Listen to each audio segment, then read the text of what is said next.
আমরা যে জায়গাটা দেখতে পাচ্ছি এই রোগটাকে বলে গামোসিস। আমি এখন একটি কাঁঠাল গাছের নিচে দাঁড়িয়ে আছি। আপনারা যারা এখানে আছেন বা যারা অডিয়েন্স হিসেবে আমাকে শুনছেন, আমার মনে হয় না আপনারা কেউ কাঁঠাল গাছের যত্ন নিয়ে থাকেন। প্রত্যেকটি ফসলের একটি নির্দিষ্ট যত্ন থাকে, এর ফলে কাঁঠাল কিন্তু খুব ভালো হয় বা প্রত্যেকটি ফসল ভালো হয়। আমি খুব কম মানুষকে দেখেছি কাঁঠালের যত্ন নিতে। আমি আজকে আপনাদের সঙ্গে কাঁঠালের যত্ন নিয়ে কিছু কথা বলবো।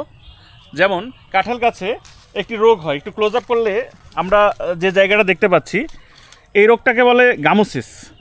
এই গামোসিস রোগটা এখানে প্রচুর পরিমাণে ছত্রাকের আক্রমণ থাকে এবং এখানকার ছত্রাকগুলোই পরবর্তীতে আমাদের ফলে বা ফুলে ছড়িয়ে ফল ফুলকে ঝরিয়ে ফেলে বা নষ্ট করে ফেলে। এইটা থেকে পরিত্রাণ পাওয়ার জন্য আপনাদের করতে হবে কি, এখানে আমরা চেষ্টা করব এই যে অংশটুকু আছে এই অংশটুকু আমরা চেঁচে ফেলে দেব। চেঁচে ফেলে দেওয়ার পরে এখানে আমরা আলকাতরা দিয়ে দেব।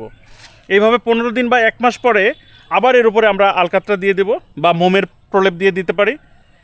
আপনারা যদি এই কাজটা করেন তাহলে এখানে যে গামোসিস রোগটা আছে এই রোগটা থেকে এই গাছটা পরিত্রাণ পাবে এবং এর ফলশ্রুতিতে আপনার যে ফলগুলো আছে এই ফলগুলো রক্ষা পাবে।